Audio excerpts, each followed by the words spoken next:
ought to be in pictures. You're wonderful to see. You ought to be in pictures. Hello and welcome to Deep Dive Movie Reviews with my friend Steve Hackman and myself, James Marsh. This week we continue our Asian Classics series with Akira Kurosawa's Seven Samurai. Hey, but before we talk Seven Samurai, if you haven't already subscribed to Deep Dive Movie Reviews, it'd be a great favor to us. Won't cost you a cent. Just go ahead and hit that subscribe button. And if you tap that little bell next to it, you'll be notified every single time a new video is uploaded. And hey, while you're there, just go ahead and like the video. Oh, and just as a reminder, Deep Dive Movie Reviews does contain spoilers, so you have been warned. James, I am so looking forward to talking the Seven Samurai. Yeah, this is really exciting. I remember this first came up when we were doing our Desert Island movies for one of our top fives, and I chose it, and you revealed to me that you hadn't seen it. And... Oh, yes, it's embarrassing. Well, no, I don't know. I mean, I think I get it. It's quite a daunting prospect. You know, it's a nearly 70-year-old, 3.5-hour black and white subtitled movie. It doesn't leap off the shelves at you for those reasons. However, it is a absolutely rip-roaring adventure, and I think, just to get straight into it, I think one of its great appeals, or one of the great surprises, and hopefully you feel the same about this, is just how accessible it really is, actually, and how just entertaining it is for an audience so far removed from the subject matter. You know, James, let me say from the onset, just doing deep dive movie reviews with you, as I was starting to watch Seven Samurai, I was appreciating that we do this because I'm finally getting to watch Seven Samurai. I am a huge fan of the Magnificent Seven, of which Seven Samurai is the first movie of which Magnificent Seven was a remake of. And so I bet you for over 40 years, I absolutely knew that one of my favorite movies, The Magnificent Seven, was a remake of a classic Japanese movie by Akira Kurosawa. And I always thought, oh, I'm a movie lover. I've got to get to it. You know, it's a Magnificent Seven type set in a Japanese environment. I've got to get to it. It's a classic. And then over the years, I hear, oh, this is just one of the best movies ever made. Yes, I'm a movie lover. I need to watch The Seven Samurai. And for 40 years, I have not watched The Seven Samurai. Now I have, thanks to this show, and I'm a better man for it because this movie lives up to the acclaim that it has achieved over the years. I am so happy to hear you say that because I do regard it as one of my favorite films. I think I said before in that Desert Island episode that the reason I wanted to choose it, to take it with me to the Desert Island, is because I've only seen it a couple of times. And so I wanted the opportunity to rewatch it over and over and over again and get to know it better, because it is, it's a long movie and all the rest of it. So it's not something that you will circle back to over and over and over again, purely for practical reasons. And I thought, well, this would be, Desert Island would be the perfect opportunity. And then when it, and this is the next best thing, because I don't want to be marooned on a desert island, not really. No. But we now have the opportunity to come to this movie and to appraise it for you with fresh eyes, for me with reinvigorated eyes. So for those of you who are unfamiliar with the story, it's set in the Sengoku period of Japan, which was a tumultuous time of civil unrest and what have you. I think it's late 16th century, and there is a gang of marauding bandits who are tearing up the countryside, pillaging villages, and who knows what. Worse than that. And one particular village is like, enough is enough. They're going to circle back round to us when the rice harvest or the maize harvest. Is it rice or maize? I think it's or corn. It's rice. Rice. There was some barley too. I think they mentioned barley. Oh, it's barley. It is barley. I think. So this group of bandits, they're going to circle back round when it's harvest time, and they're going to take all of their food. And obviously for these poor villagers, this is all that they have. So they determine, okay, well, we need to make a stand. We need to fight back. We need some samurai. We need some warriors. However, we can't offer them anything other than food and shelter. Essentially, we don't have any money. So they go into the town, and obviously the only samurai who are willing to do this are arguably the ones you don't want. You know, they are the broken, the disgraced, the discarded samurai. They're the ones who have lost their masters, so they become wandering ronin. You know, they are in a bad place in and of themselves, but nevertheless, they find a couple of sympathetic samurai who agree to recruit a little gang together and then to take on this mission, which to all intents and purposes could well be a suicide mission, and all they're going to get out of it is, well, that ends up becoming what the movie is really about, is that what motivates the samurai, why do they do this, and what do they ultimately get out of it. Okay, well, yeah, where to start with all of Where this? to start? Yeah, there's I've got a few things written down here, but Well, I mean, let's start with a bit of Akira Kurosawa, because he is a great filmmaker, and he's incredibly watchable, incredibly entertaining, incredibly accessible filmmaker as well. You know, he is responsible for some of the greatest Japanese movies of kind of the 50s and 60s mainly. And you know, yes, Seven Samurai is undeniably his most famous. But what's interesting about it is that how he, and I think this is one of the reasons why Seven Samurai is so kind of easy to watch, is that he was hugely influenced by Hollywood. Yeah, he was a huge fan of Hollywood cinema, and particularly westerns, particularly John Ford. Westerns. Yes. It's funny you say that, because the one thing I knew was that this Seven Samurai was not made in isolation with America here and Japanese film over here. That Kurosawa really liked John Ford, really liked westerns, and the first time Yul Brynner who starred as the leader of the Magnificent Seven, he when he first saw Seven Samurais, he was preparing for his role. He's like, this is a western.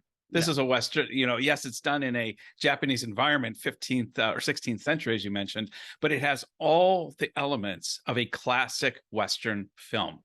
Absolutely. And it's fascinating to watch the evolution of that relationship between westerns and samurai movies, because they kind of go back and forth, continuing to influence one another over the decades. So you've got John Ford making westerns from like he was making silent westerns, so in the 20s, 30s, 40s, but specifically big ones in the 40s. It started influencing the samurai movies in Japan, like this one in the 1950s. Into the 60s, Kurosawa made a movie called Yojimbo, or The Bodyguard, which was then remade by Sergio Leone as A Fistful of Dollars in the 1960s in Italy. And then those spaghetti westerns, you know, started influencing, I'm trying to think of other examples now, but they were going kind of like back and forth like this. It's interesting how, as you say that, how it goes back and forth. I've always, you see the sense of Japanese honor, that samurai, that code of honor begin to infiltrate into later westerns that are made. Because let's face it, the American gunslinger and cowboy was a bit of a brawler. It was very uncouth. And yet a lot of films will accentuate them. You know, I look at Lawrence Kasdan's Silverado, one of my favorite westerns. Lawrence Kasdan, Seven Samurai is Lawrence Kasdan's favorite film. And so you can just see how whenever he has a take on a film like Silverado, which has basically, instead of a Magnificent Seven, it's a Magnificent Four that's defending a village. It's basically the same motif. He loves Magnificent Seven. He loves Seven Samurai. And he brings in that code of honor into the four men, despite their different backgrounds, their different eccentricities. And you can see the like you said, the back and forth between the genres. Yeah, I mean, because a lot of these samurai movies, or jizaigeki movies as they're called, are about sort of masterless samurai. Because, you know, a samurai really is a quite high caste, high level of sort of nobility. You know, it's like meeting somebody who's a general or an admiral or someone like that. You know, they have a certain respectability about them, but that's not so interesting. What's interesting are the samurais who have been discarded because their master dies, or because he falls into disgrace or whatever, and he can't afford to keep his household together or whatever. And so they are just left by the wayside to wander, wander the streets, if you like. And that's where they have the opportunity to wander into small towns, you know, make a bit of money, being hired by the sheriff to help, or being hired by, a landowner to protect his land or whatever. And you get into all of these kind of Western tropes of the lone gunslinger, riding into town and helping solve some dispute or elevating it. Yes. And so that's where you get this sort of overlap. They are individuals who are driven by a certain code of ethics, a moral code, but at the same time, that can easily be swayed and overrun by more carnal pleasures and simple pleasures like greed and what have you. And the Western has the same kind of thing, where you've got these gunslingers who, like you say, are arguably coming to the same place from the opposite end. They are sort of regarded as dangerous people. Right. But they can find, it's often about them finding some kind of nobility, some kind of honor in self-sacrifice, quite more often than not.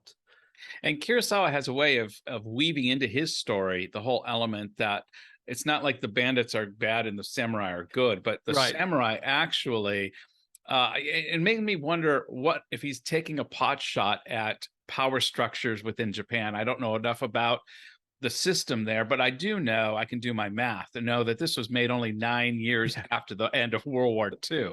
Right. And so I imagine there's a lot of things that are still on the forefront of the people in Japan, particularly someone who is making high-end, big budget films representing Japanese history at a time when Japan was going through a bit of an identity crisis. Oh, yeah, absolutely. I mean, this is as overtly an anti-war film as I think you could possibly make, and it's all about sort of, like you say, dissecting power structures and what have you, and undermining that. And it's fascinating when you see the concerns of the villagers in the early part of the movie, where yes, they're fed up with these bandits and they know that they need to defend themselves, but bringing samurai into our village, they're worse than the bandit. Their reputation is just as bad. They're going so far as the guy goes so far as to sort of cut the hair of his daughter to disguise her as a man, because she'll probably get sort of raped by a samurai if they bring one into the village. And thankfully, what the film proves is that, we find the 7 good samurai through a great sort of putting a team together montage that lasts about an hour, which is great.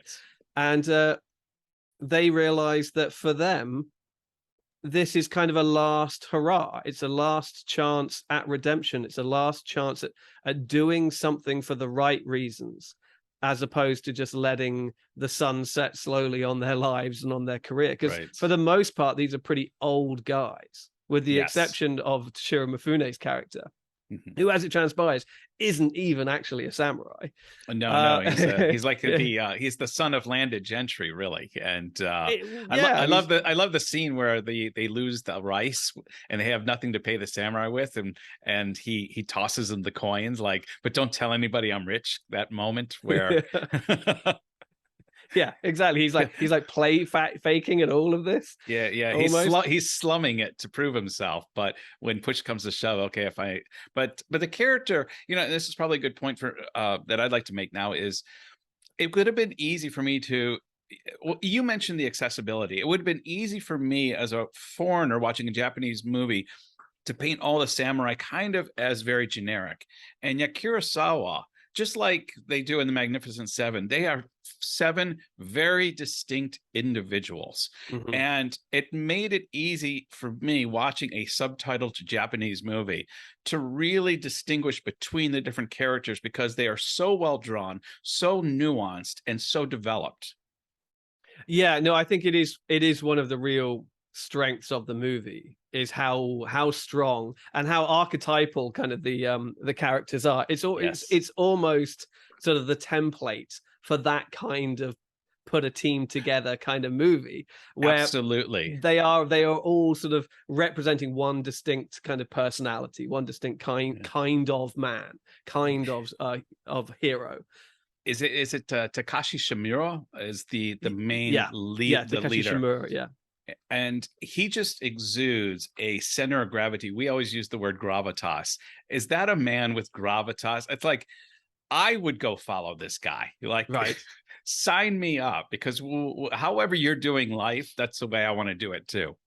Yeah, I mean, Takeshi Shimura is an absolute kind of powerhouse. He's an absolute legend. Him and Toshiro Mifune, who plays the young Kikuchiyo, those two are like Akira Kurosawa's favorite actors.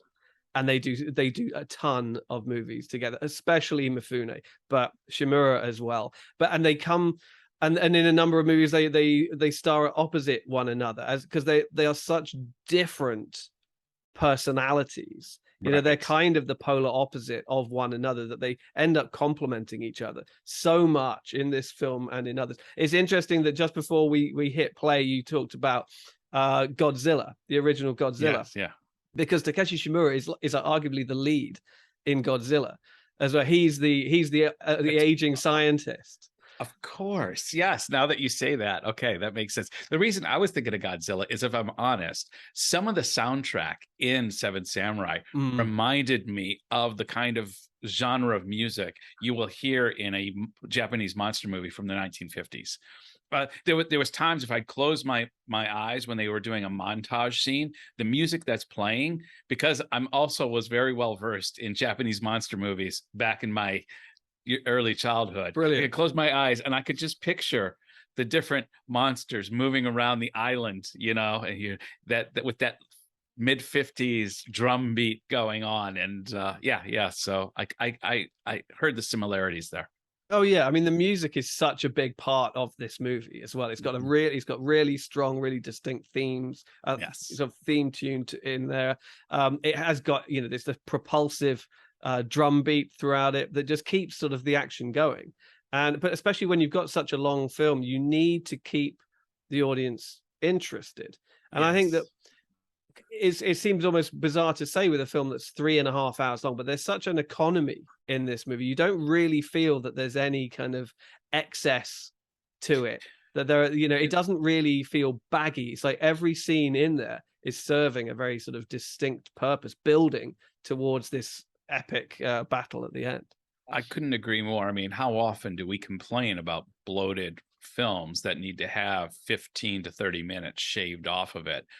And this movie is arguably far longer than a lot of those we critique. Yeah. And you never feel like, oh, wow, I just wish this would get moving. I wish this would, you know, Kurosawa really knows the pacing is all done well. Everything is very purposeful in this film. Yeah, no, I totally agree. And I think it's every scene is either pushing the story forward or it's developing characters. And these are, you know, like you said, these are characters that are distinct from one another, but they're also characters that you want to spend time with. I think why the film works so well is you've got this group of people who are kind of thrown together, who all have to rely upon one another, but don't actually know each other very well.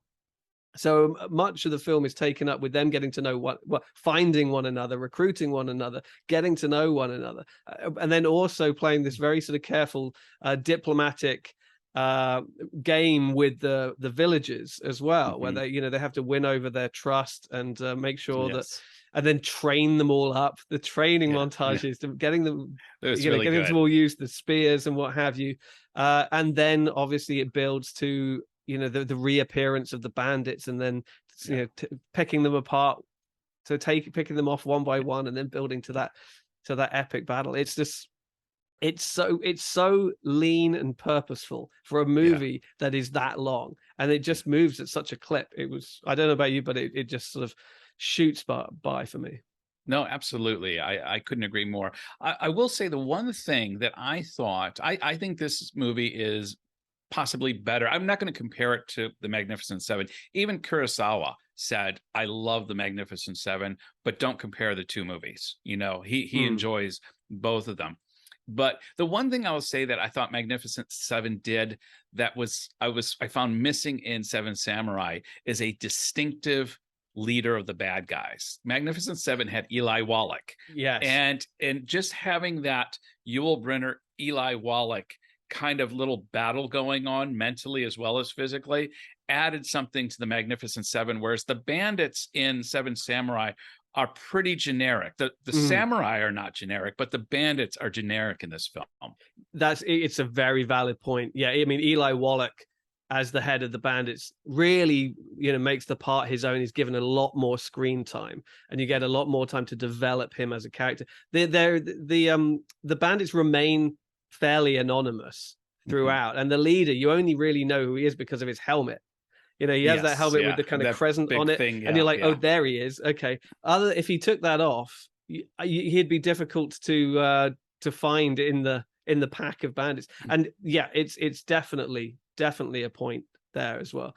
But maybe the Seven Samurai could have developed that a little bit more. But I don't know. I think there's enough going on as it is. Well, but it is definitely something that the Magnificent Seven took time to do. I think that was where the director Sturgis in Magnificent Seven, because they were all, I've watched a documentary on the Magnificent Seven a number of times, and the love that the production team, the director, and the cast have for Seven Samurai is just, it weaves itself through the documentary. At one point, James Coburn says, the first time I saw Seven Samurai, I couldn't believe it. And he says, I saw that film about 12 times over the next 12 days. That's how much I love. And he said, anytime I found a friend that hadn't seen it, I had to take them to go see it. And I thought, I've only had that feeling twice. I have two different movies I became an evangelist for that I saw many, many times at the cinema, because as soon as I found a friend that hadn't seen it, I had to take them. And that was the first Lord of the Rings, the Fellowship of the Ring. I probably saw 10 times at the cinema. Wow. Same with the original Matrix. Okay. I saw that like at least 9 or 10 times at the cinema. What? You haven't seen The Matrix? You're coming with me today, 7:00 showing. Let's go. And so when James Coburn says that in the documentary, I'm like, I know that feeling. Of course, the person who was a huge fan of Akira Kurosawa is George Lucas. Oh, yes. Yeah. Now, there's another Akira Kurosawa movie, which is huge fun, called The Hidden Fortress, which gave Lucas the bare bones of the plot for the first Star Wars. If you watch that movie, it's about I was going to say intergalactic, but it's not at all. It's about a mission by Toshiro Mifune as a kind of knight and a couple of others to go and break into a castle to rescue a kidnapped princess. And I think the actress who plays the princess is also the village girl from Seven Samurai. Oh, okay. He uses a lot of the same actors over and over again. But the story is told from the point of view of two peasants who kind of survive, they're kind of on the battlefield after the battle, picking at the corpses, trying to rob the corpses essentially, and that's how they eke out a living. And they cross paths with this warrior and go with them on the journey to rescue the princess and escape from the castle. And they are essentially the droids from Star Wars, and they are your point of entry into this story. And Lucas stole this kind of setup really verbatim. Okay. He kind of that I did not know. the other thing he stole, and it's very obvious in Seven Samurai, is one of Kurosawa's editing techniques, where at this time, a lot of movies they always use the fade to black, and every scene sort of ends with just a kind of, and it's often quite muted, so fade to black, and then there's a beat of black, and then it comes back up again. Whereas Kurosawa uses these wipes between scenes. So very few of the scenes fade to black, but the camera literally just goes whoomp, and it cuts into the next scene. Yeah. And Lucas uses that throughout Star Wars. If you go back and watch yes. No, I've seen Star Wars more times than I can care to admit, and you're absolutely right. He does the swipe. Yeah. That's interesting. And that's where he got it from. Lucas did kind of return the favor a bit later on, because when he was a film student during the 70s and 60s, he would drag everybody to go see Kurosawa movies if they were screening in LA. So he introduced Scorsese and Coppola and people like that to Kurosawa movies. And then there was a period of time when kind of Kurosawa was struggling and couldn't get films financed. And it was those guys. It was like Lucas and Spielberg and Coppola, who ended up either producing or executive producing or helping with the international distribution of his film Kagemusha, which is a great big samurai epic in the early 80s, I want to say mid 80s, at a time when he couldn't get anything done in Japan, and so they really kind of gave him a leg up when he needed one. And so, you know, I like to think that that was him sort of returning the favor. It's incredible to think that as highly praised as he is, that he wasn't just a national treasure his Mm. whole life. It's like nobody would imagine, 15 years ago, Scorsese not being able to get funding for a film. It's like, how do you fall out of, because I mean, he's made arguably some of the greatest movies Yeah. ever to come out of Japan. Not only just recognized in Japan, but I mean, he has legions of fans of serious filmmakers who look to him as the quintessential filmmaker.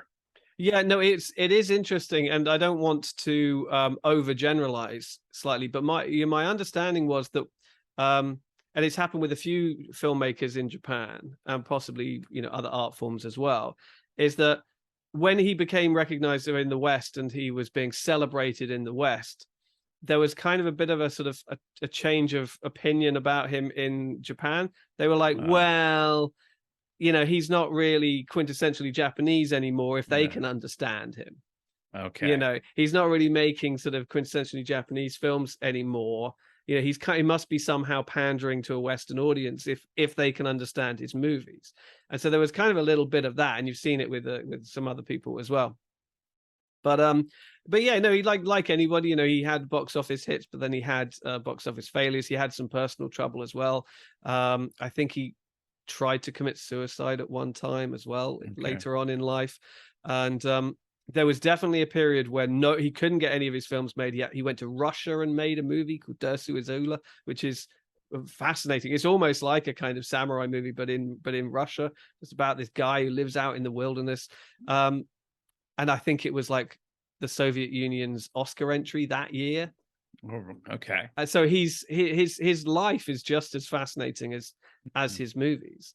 But then he has always drawn from other sources outside of Japan. Like we mentioned up front, he was influenced by sort of John Ford and people like that. He's made a number of Shakespeare adaptations. He's made big film versions of Macbeth, King Lear, Hamlet, even, but as samurai movies. It's interesting you say that, because Kazdan, in the little clip where he praises Kurosawa and how much he loves Seven Samurai, it's the Shakespearean elements within Seven Samurai that he is completely drawn to. And this is where, you're saying the argument, if he doesn't, he can't connect to a Japanese audience, he must be pandering to a Western audience.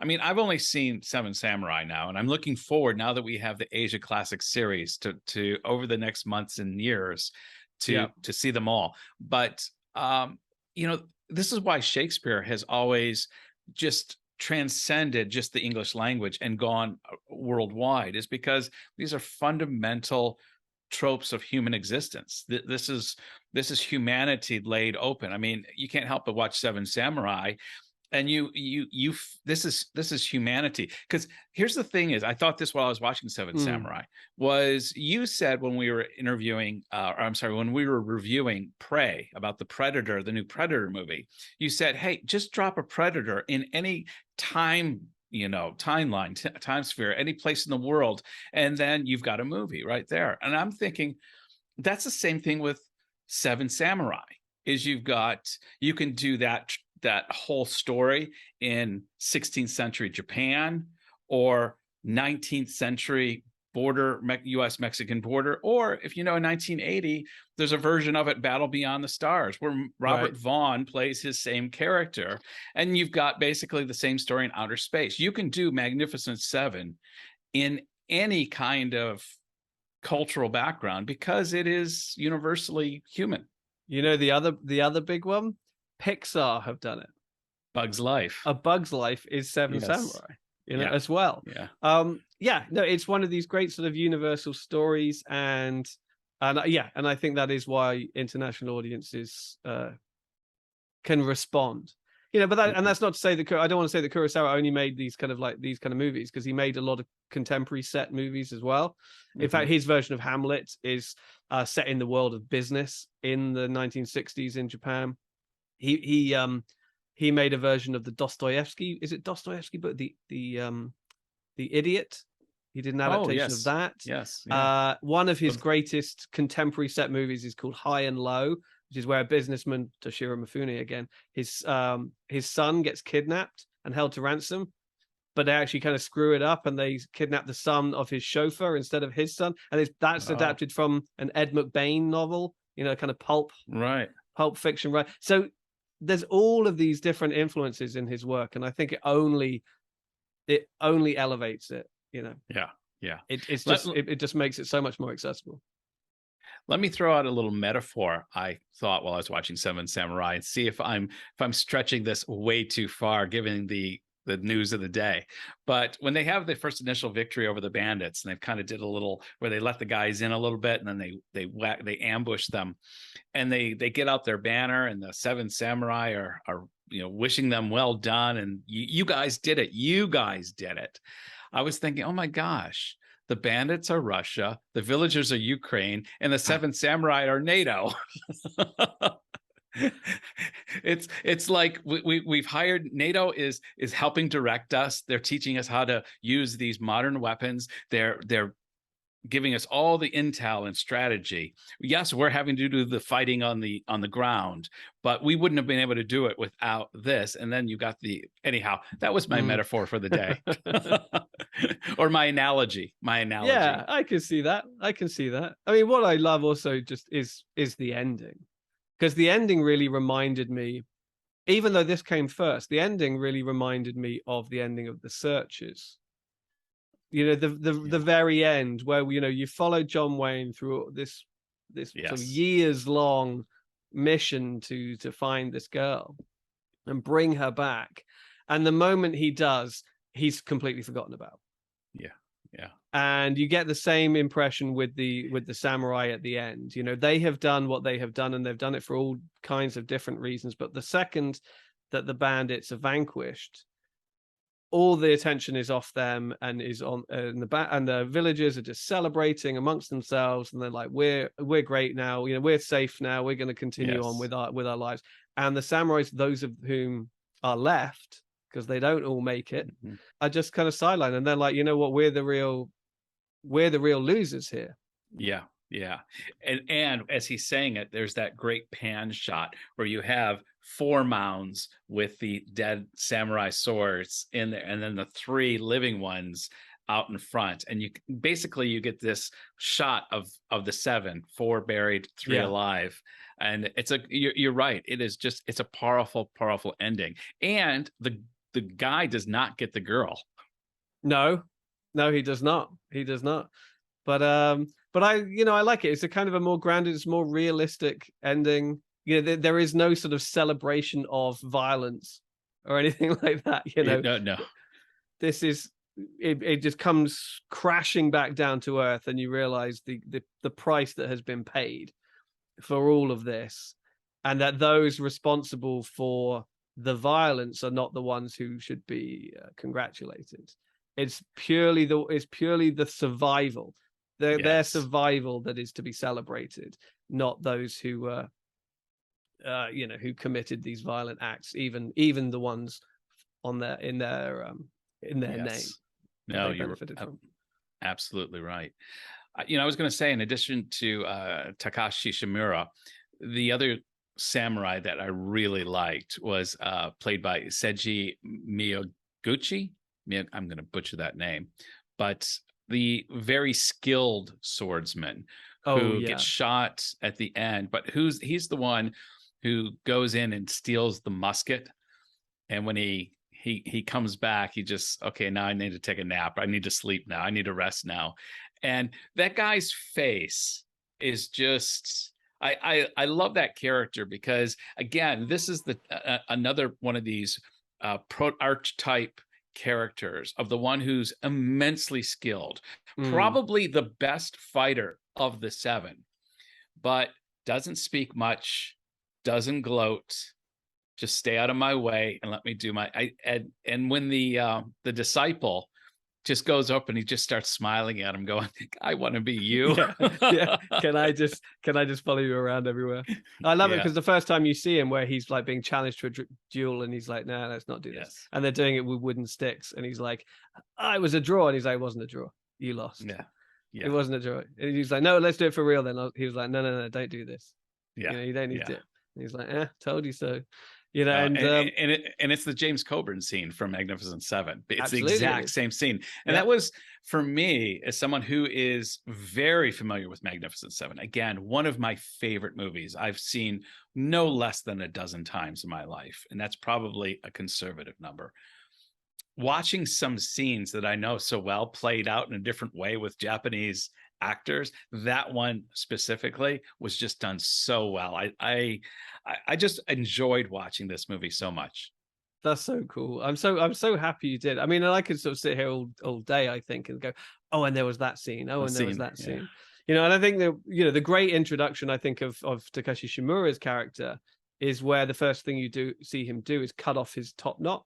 And obviously that's a kind of sort of sacred part of the samurai's identity. That, they never cut that.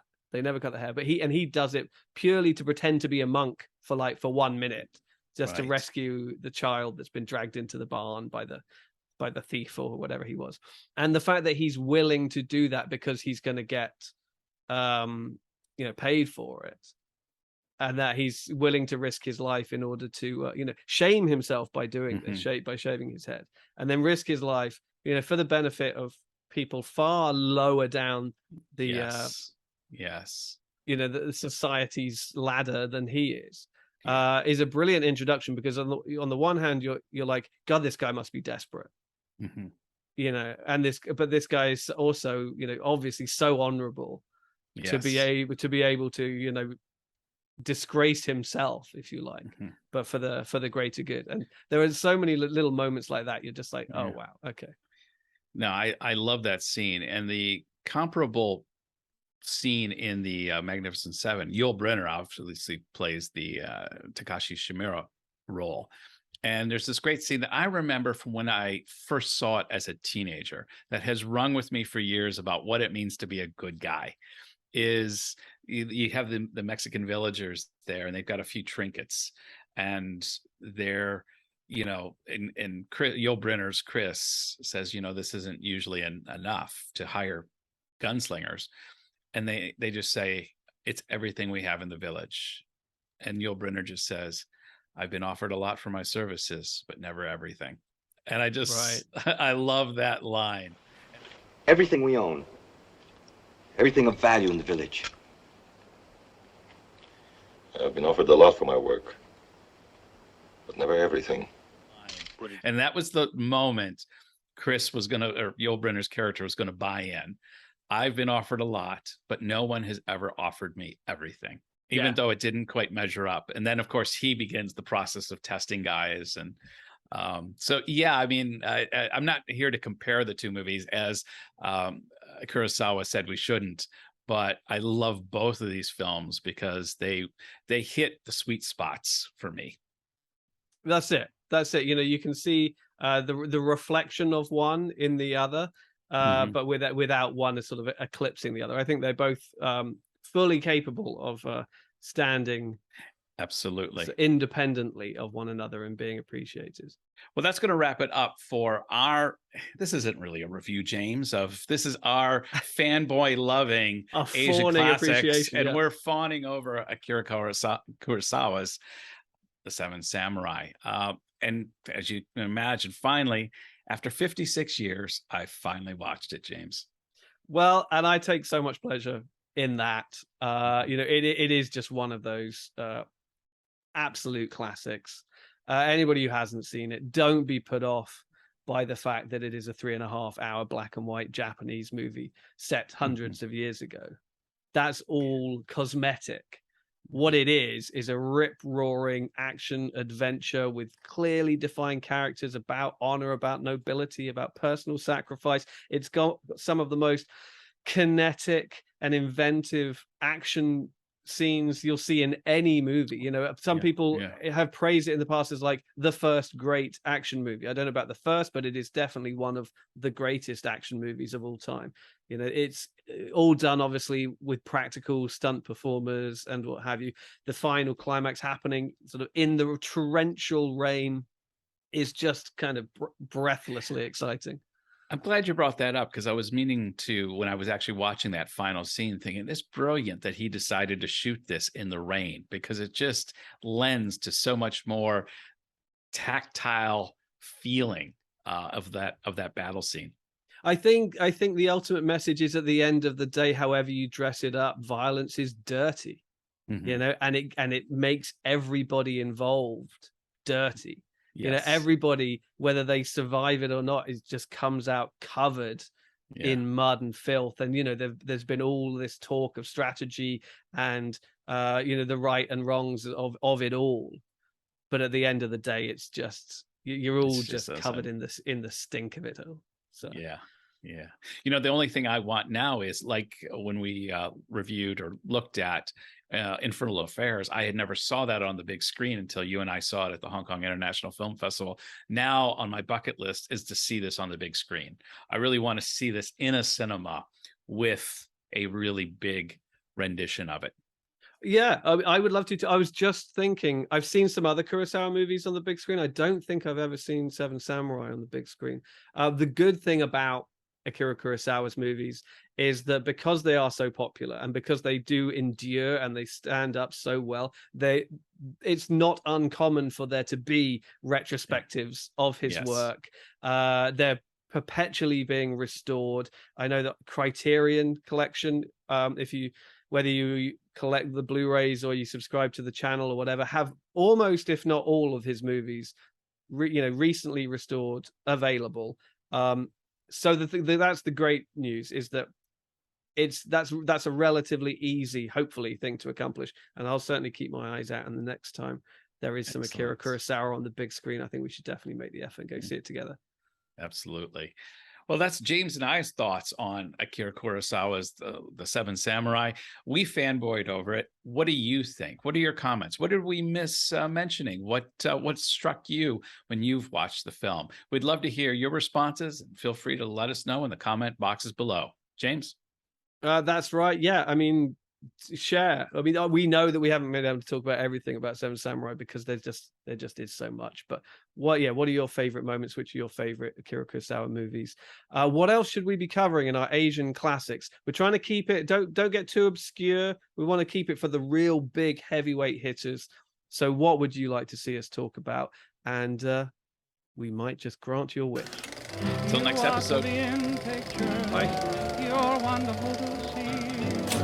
You ought to be in pictures. Oh, what a hit you would be.